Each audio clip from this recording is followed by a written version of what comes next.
Welcome to our lesson as we are going to look at communication. Communication is the imparting or exchange of information by speaking, writing, or using some other medium. You can also define communication as the sending or receiving of information from one person to another.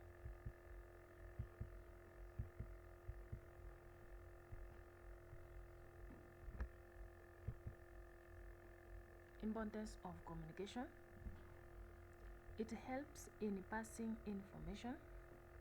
It also helps in expressing our views, feelings, or situations. It helps in understanding a person or a situation.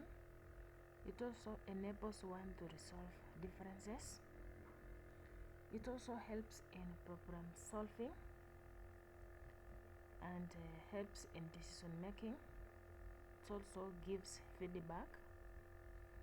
It also helps in maintaining relationships and also in motivating people. Next we have process of communication, which is the first process. We start from the sender, then we go to message. After message we go to medium. After medium we have receiver stroke recipient, then lastly feedback. Next we have elements of communication. The first element is the sender, and the sender is a person or entity initiating the message. Next we have message, which is the information, idea, or content being conveyed. We have encoding, which is the process of converting the message into a format suitable for transmission. Next we have journal, which is the medium or method used to transmit the message. E.g., message can be transmitted through spoken words, written text, body language, or digital media. Next element we have receiver, who is the individual or audience receiving the message. We have decoding, which is the process of interpreting and understanding the message by the receiver. We have feedback, which is the response or reaction from the receiver, indicating whether the message was understood as intended. Then lastly we have context, which is the situational or cultural factors that influence how the message is interpreted. Next we have types of communication. Then other types of communication, we have three of them. First, we have formal stroke informal, whereby formal is the way of passing information in workplaces and other formal environments. And this information can be passed through emails, memos, minutes. And the informal is an unstructured, stroke unpredictable way of passing information. Next type we have external stroke internal.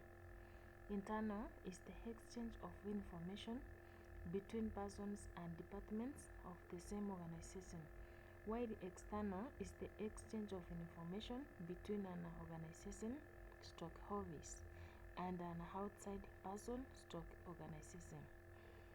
Then lastly we have interpersonal, and this is where communication is classified according to relationships, e.g.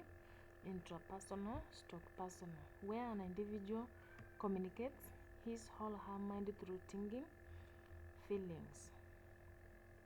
Then next we have essentials of effective communication. The first one, absence of noise. Communication to take place, it should be in a place where there is no noise. Next we have use of proper language. We have use of proper journal. Then the information communicated should be complete. Next we have conciseness, whereby you should keep your message concise and to the point. Next essential is clarity. Ensure your message is clear and easy to understand. Next essential is active listening, which is paying close attention to what is being said.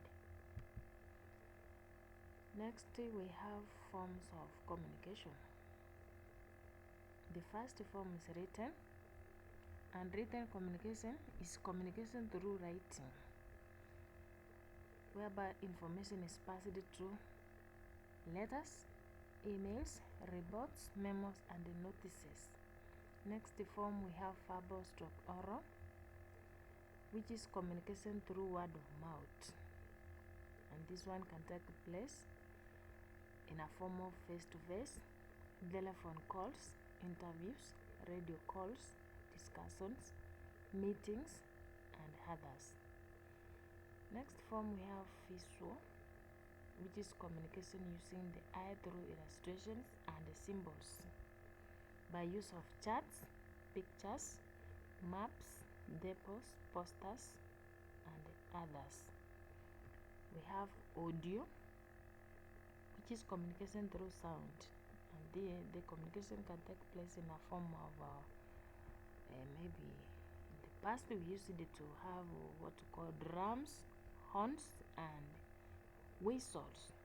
Next we have audio visual, the combination of the two. Now the combination of audio and the visual, which is combination of sight and sound. Examples we have video tapes, digital videos.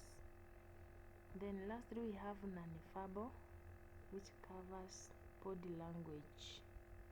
Then this can be through body movement, eye contact, posture, distance, stroke personal space, facial expression, and gestures.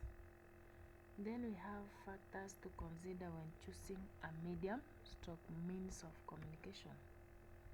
Cost is the first factor, and this can be how much the communication will cost. We have confidentiality, where a message can be read and interpreted by intended persons only. Distance between the sender and the receiver is another factor.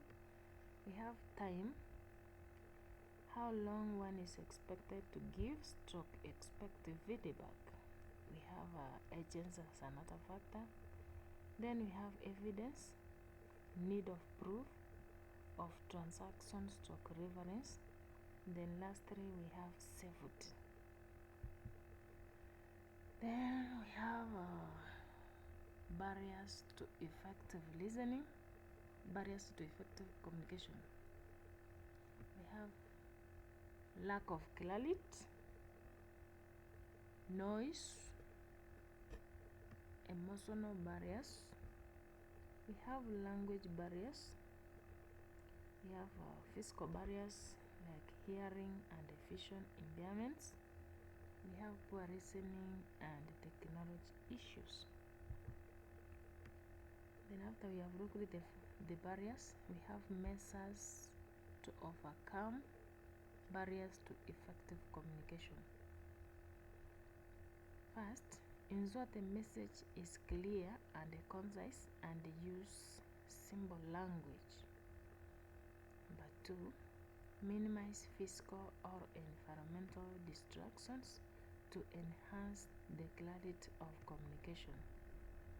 3, be aware of your emotions and the emotions of the other people and use empathy. Next we have use proper language and if possible use translation services, visual aids, or simplified language to facilitate understanding. Next we have use appropriate assistive devices, oral communication methods to people with hearing and vision impairments. Then we have develop active listening by giving your full attention, asking clarifying questions, and avoiding interrupting. Then lastly, under measures to overcome, we have if using technology for communication, ensure it is functioning correctly and provide technical support if needed. And at that point we have come to the end of our lesson.